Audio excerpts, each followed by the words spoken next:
because in his business, he worked for both the federal and state governments.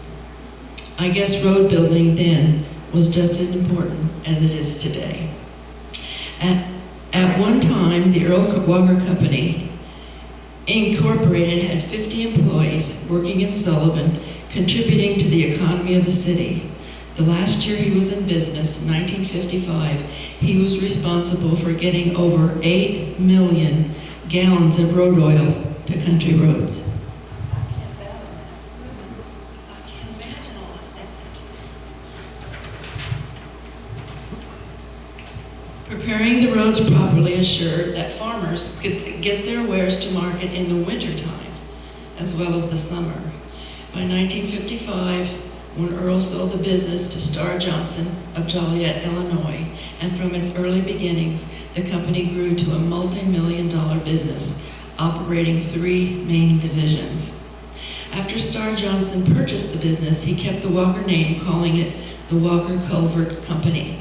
A display picture shows Starr's process of manufacturing these culverts and how they were coated with a special asphalt mixture. Many of the employees of Earl's company, including Tommy Gallus, Bob Roney, and Bill Tanner, went on to work for the new owner.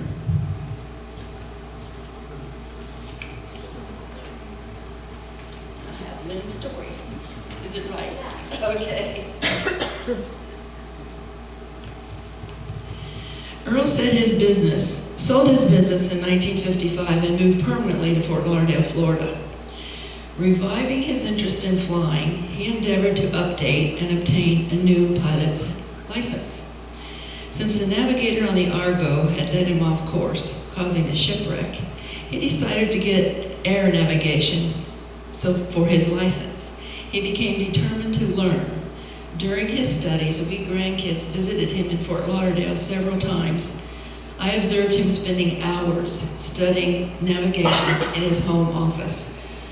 Unable to pass and eager to be in flying again, he was able to get permission to renew his former license, probably obtained during the 30s. He enrolled in the latest flight instructions classes, passing that portion. Consequently, when renewed, he had one of the oldest flying licenses in the country.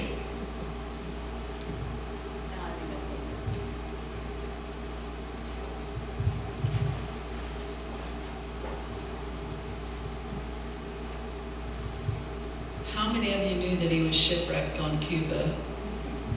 Just a few, yeah. Well, this was after he retired. He always liked boats and he'd had fishing boats, but he decided, he kind of fell in love, took a sailing trip, and then he fell in love with sailboats and decided he wanted one of his own. He picked this one. She's a Tahiti Ketch. He restored it, doing all the work himself, and he named her the Argo.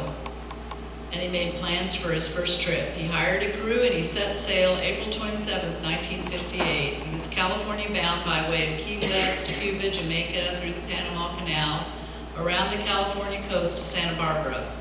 He writes that the navigator he hired wasn't exactly on target when they hit a shoal reef in Cuba, approximately 60 miles from where the navigator had placed them, so they were not in the right place. And I'm gonna he actually typed up this whole account. It's over there, his typing, and he was a hunt and peck typer. It's a long story, and he typed it all up, but he says, as we hit this reef, being under sail, the Argo heeled over sharply and a hole was made in her bottom and she was immediately flooded.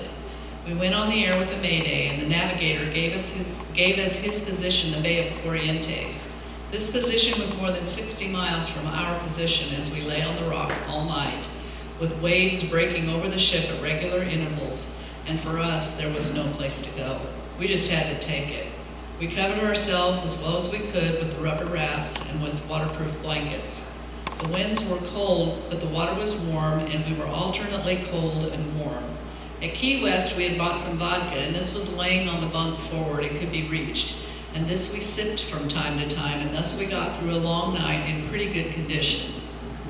With the coming of daylight, several sailing vessels made their appearance several miles away, and efforts to attract these ships were unsuccessful until we used a 25-cent signaling mirror that we had bought at a surplus store.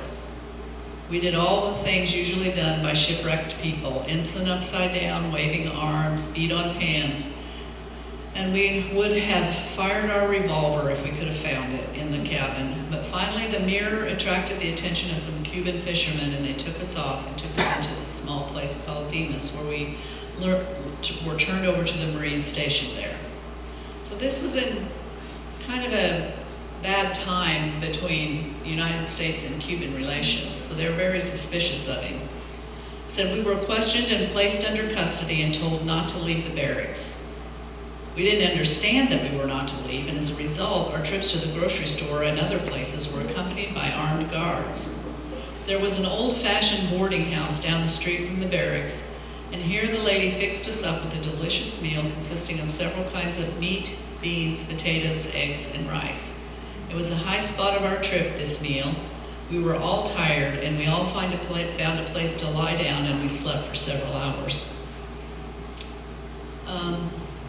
When we awakened, it was dark, and the soldiers informed us that we were to be taken to Wayne. Here we arrived about midnight under armed guard. The front of the building was brilliantly lighted, and when we arrived, soldiers were playing cards in front of the building. This broke up on our arrival, and after a consultation, it was decided by them that we would be placed in the calaboose. This was a bare room with no furniture. There was a floor toilet and a corner urinal, a shower head, but no water. We protested this and were finally given mattresses, which we placed on the floor, and sleep was not long in coming. The next morning, Sunday, we were the object of prying eyes. We were supposed to be gun runners and desperate characters. The troops went to breakfast, but we got nothing, so we raised a fuss and were finally given a piece of dry bread and warm sweetened milk. We squawked about being locked up, and we were finally taken to the dining room, and here fed a substantial meal.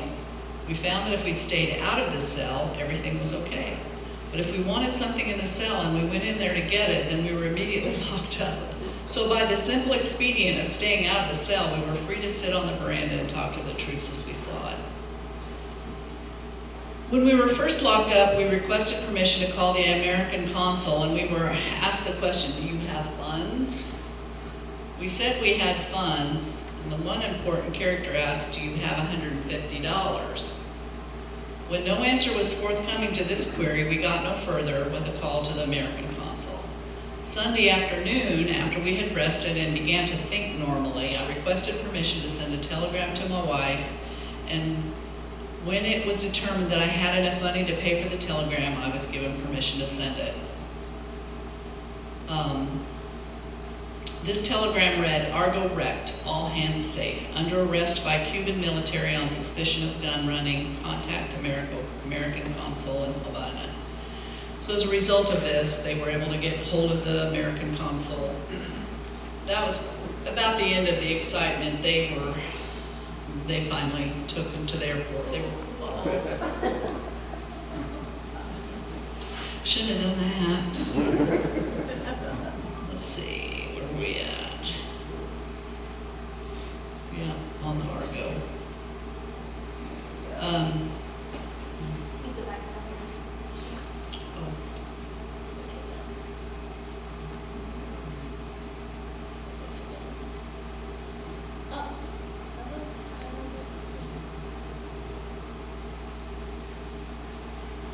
Well, that's why you're here.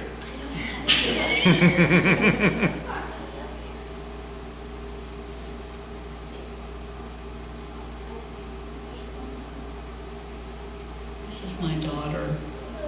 She's a PowerPoint expert, she told me, so. How many times have So- you heard people say, I pushed the wrong button?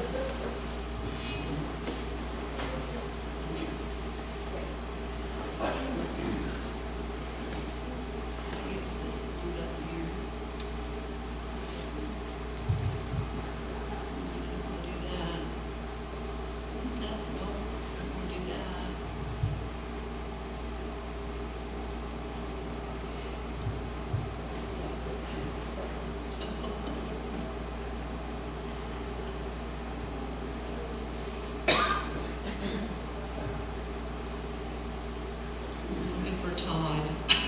Who's coming?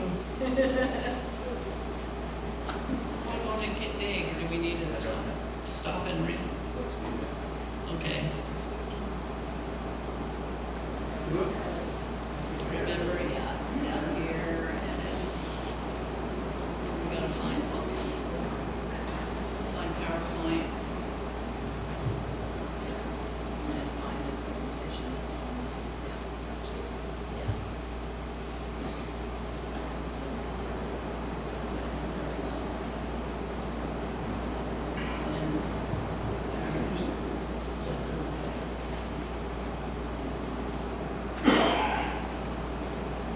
As she's doing that, I'm remembering in his tape, he talks about going to work at 7 and 8 years old. So when he's talking about some of these things he did, he's not a teenager. I'm almost there. There it is. Okay.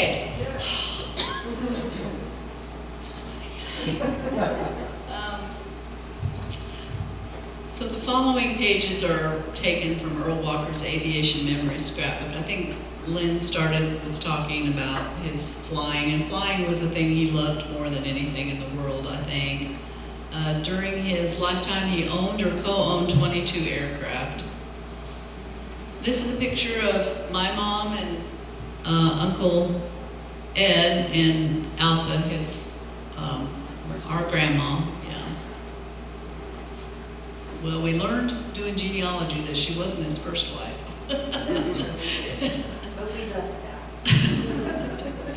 And this is a picture of him in 1966 with his brother, Bill Walker. Bill passed away in 67, I believe. I think it was 67 he passed away. 9, I think, because after I. 69 is when Grandpa passed away. And this is just a picture. We do have a few pictures of Mary Hadley Walker. She lived to be, I think, 99. She lived to a ripe old age. But he took her for a ride. And this would have been in the let's see, I'm not sure when this was, 1930s sometime, I think. Was it his first airplane and she wanted to go in it? No, not that I remember. This is all I have. This is the only information I have. But I can make up lots of stories. That's the only concrete information I have. And these came from his scrapbook, so you can see his handwriting over there. But this was his first airplane that he bought. He bought it from Doc Wells. He sold it to Earl Walker, and then Grandpa's written over there that Dr. Wells was later found with a bullet in his head and a handgun nearby. So I guess he regretted the sale. I don't know. And then here's some more pictures. I liked these because it shows Bob Windett, which he talked about several times as the one that taught him how to fly. And then he sponsored the Hunter Moody's, which I know there was a presentation on them too. And Bob Keeler was like a manager and also helped him develop some of his inventions. And Earl Walker's in the middle. This is more pictures, and he talks about this is another one of his planes, and where he flew it. Simplex with, anyway. It's kind of interesting history, the places he went. Yes.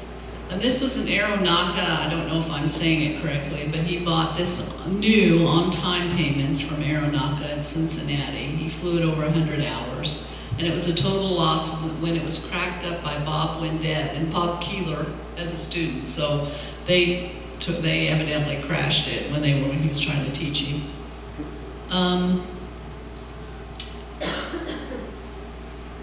These are just some pictures of his different airplanes.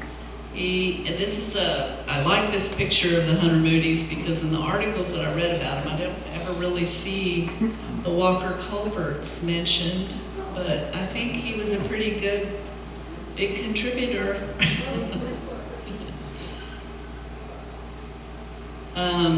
This one, he says, I'll read what he wrote, or I'll read what he wrote, yeah. I was flying the mate to this one when the top cylinder blew off on takeoff. The cylinder made a dent in the fuselage just behind the pilot. I landed in a cornfield in the roasting ear stage. Loaded the plane on a hay wagon, fixed it up, and traded it for an Ox Travelair. And then this Fairchild, he says, I traded the Robin for this. I flew it many hours. I mean, one like it. So apparently it's just a picture of a plane like his. This is another one of his little crack-ups, and this was in '66. He says, I took Dr. Squire and Henry down to Key West, landed and taxied a mile to a gas pump. As I was standing still at the gas pump and attempting to turn, the nose wheel yoke broke. The only damage was to the prop. Don Williams loaned me a prop, flew me to Key West, installed the prop, and flew it home. March 19th, 1967. And you can see in the bottom, that's the damaged fender with the broken yoke. And here's a picture of him. I'm not sure if this was his last plane, but he actually crashed his plane into the side of a mountain in 1969. Took a while to find the bodies, to even notice that he was gone, I guess. Uncle Ed was the one who noticed that he hadn't arrived or he hadn't heard from him. He was going to visit his brothers in California. And, but he was always said that's the way he'd like to go. He loved to fly, loved it. And we have some family members who carried on. This is Scott and Scott Walker and Julie Walker Scott. That's confusing. But this is her plane, and they're both pilots, and she's actively flying now. So that's the end. I have a contribution. Okay. Julie just got her. Last fall, Julie just got her pastor instrumentation test, so she's all set. This is something I learned about Earl that I had no idea of, and I'm wondering if any of you out there do know. His son, Ed Walker, wrote, when Dad came back from World War II, he purchased the Moultrie County News and made many changes to the paper. Glenn Cooper was the editor, and next became the editor of the Decatur newspapers. He introduced comics and was the first weekly newspaper in Illinois to include comics. This is my uncle writing this. I know because it was my job to stuff them into the papers. Among many things he did in town was to renovate several buildings. He did the same thing to the Oddfellows building and the grocery store across the street. He put a new facade on the Moultrie County News and the Eisner store next door. He renovated the hardware store on the east side of the square next to Finn's place and built the building that housed a bowling alley for several years. He remodeled the Firestone building and was instrumental in getting Firestone to locate in Sullivan.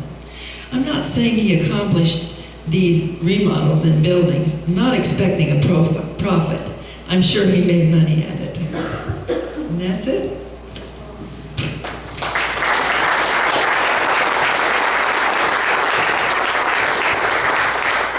Are there any questions or comments?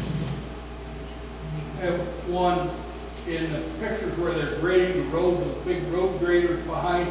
Those may have come from Arthur Monroe Grading Company. There were others. You think so?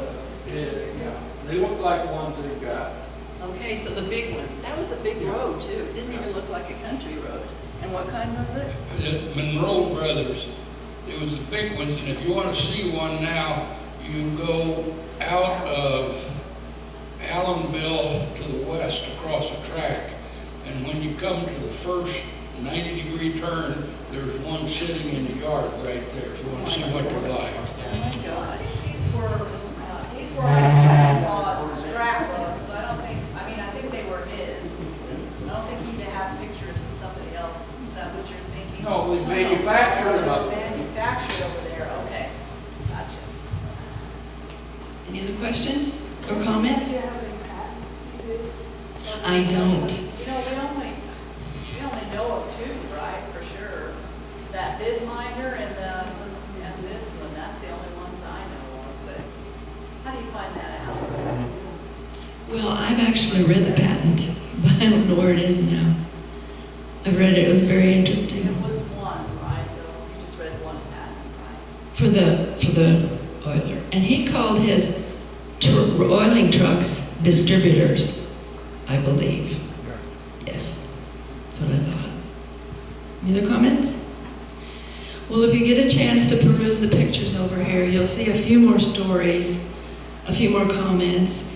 He was a lieutenant in the Navy when they brought him back over to Hawaii. A few things from his company, some advertisements. And I was looking at one of the trucks, pictures of the trucks, and it had on the door panel a completely different town name. So I surmised that he jobbed out some of the things to put on the trucks, and that person or that town had bought the tank to put on the truck. I don't know, that's what I thought. But he made so many machines, and he sold so many. It was amazing. Okay, thank you.